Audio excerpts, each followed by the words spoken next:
윤석열 정권의 레임덕이 시작됐음을 알리는 신호들이 곳곳에서 들리는데 그 대표적인 곳이 법원입니다. 최근 고등법원은 의대 교수, 전공의, 의대생들의 보건복지부와 교육부 장관을 상대로 낸 의대 증원 집행정지 신청에서 심리가 마무리되는 5월 중순까지 2025학년도 신입생 모집 정원 최종 승인을 중단하라고 명령하면서 정부에 의대 정원 2,000명 증원의 과학적 근거를 제출하라고 했습니다. 이에 대통령실에서 판사의 월권이라고 크게 반발하며 당황하고 있는데, 그럴 수밖에 없는 것이 의대 2,000명이라는 숫자는 윤석열이 대국민 담화를 하면서까지 절대로 고수하는 숫자인데, 의대 정원 2,000명 증원은 급격한 고령화에 대응하기 위한 최소한의 증원 규모임을 다시 한번 말씀드립니다. 개인적으로 의대 정원에 절대 찬성인 입장에서도 왜 2,000명인지, 저렇게까지 2,000명에 악착같이 집착하는 이유는 뭔지 도저히 이해를 못하고 있었는데, 판사가 그 과학적 근거를 가져와 보라며 2,000명 숫자에 대해 태클을 걸고 나왔으니 윤석열과 대통령실은 뒷목 잡을 상황이 된 것입니다. 그런데 이 외에도 최근 법원에서 대통령실이 소송에서 판판이 깨지는 바람에 윤석열이 뒷목 잡을 판결들이 계속 나오고 있는데, 그 중에 하나가 정보 공개 청구에 관한 판결입니다. 윤석열 입장에선 세금 막 쓰면서 왕노릇하고 싶은데, 그럴 때마다 시민사회에서 정보 공개를 요청하면서 태클을 거니 열받을 겁니다. 관련된 몇몇 사례를 보면, 우선 2022년 5월 13일 윤석열이 서울 강남의 한 식당에서 한 끼 식사비 450만원을 결제했는데, 어느 기사에 의하면 이날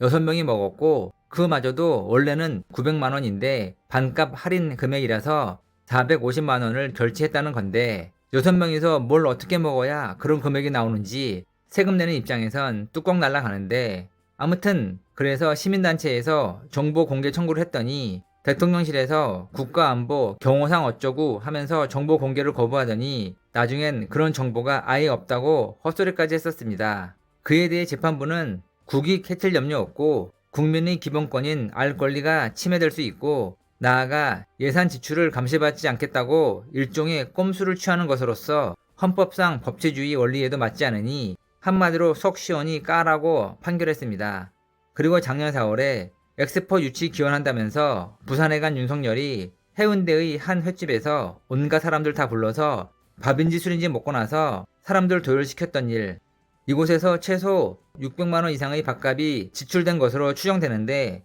이 건에 대해서도 누가 얼마를 냈는지 공개하라고 했더니 대통령실은 대통령실이 지불을 했지만 영수증은 없다는 등 하며 한마디로 자료가 없어 제출할 수 없다고 말도 안 되는 이유로 버텼지만, 재판부는 예산으로 썼으면 지출 증빙 서류 등이 존재할 것이라며 정보를 공개하라고 판결했는데, 한마디로 말도 안 되는 거짓말 하지 말고 까라는 겁니다.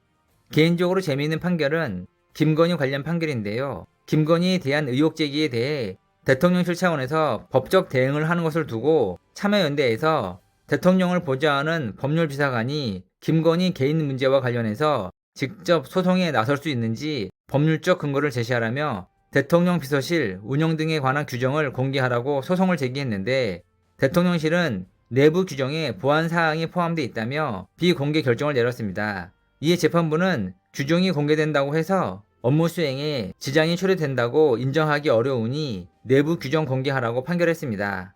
이 외에 대통령실에서 정보 공개를 거부하고 있는 대표적인 사건이 더 있는데, 하나는 작년 11월 엑스포 투표를 앞두고 파리의 한 식당에서 윤석열이 재벌 총수들과 폭탄주를 마신 일에 대해 관련 비용에 대한 정보를 공개하라고 했더니 국가안보를 이유로 거절하고 있고, 또 하나는 MBC가 김건희가 받은 디올백이 국고에 귀속된 시점과 국고로 귀속하게 된 이유, 그리고 어디에 보관 중인지 정보 공개하라며 정보 공개 청구를 했는데, 대통령실은 또 국가안전보장 등에 관한 사항으로서 공개될 경우 국가의 중대한 이익을 현저히 해칠 우려가 있다는 도저히 납득이 안 되는 이유로 거절했습니다. 하지만 정보 공개에 관한 재판에서 대통령실이 계속 깨지고 있으니 두 사건도 정보 공개로 판결이 날 것으로 예상되지만, 문제는 앞의 사건들처럼 판결이 났다고 해서 진짜 정보 공개를 할지 다른 꼼수로 시간 벌기를 하면서 국민들의 알 권리를 악착같이 막을지는 더 두고 봐야 할 것 같습니다. 윤석열이 집권 초기에 이런 말을 했었는데 현 정부에서 공개를 거부했던 자료들이 공개될 필요성이 있다는 얘기에 대해서는 좀 어떻게 생각하시는지 궁금합니다. 국가가 국민 보호가 국가의 첫째 임무인데 막 그런 부분에 대해서 국민들이 의문을 가지고 계시고 이런 게 있으면은 정부가 거기에 대해서 뭐 소극적인 입장을 보이는 문제 있지 않느냐. 이제라도 윤석열은 자신이 한 말을 되새기면서 국민을 이기려 하지 않길 바라고 법원은 언제나 정의의 편에서 판결하기를 소망합니다. 구독과 좋아요 부탁드리면서 오늘 영상은 여기까지입니다.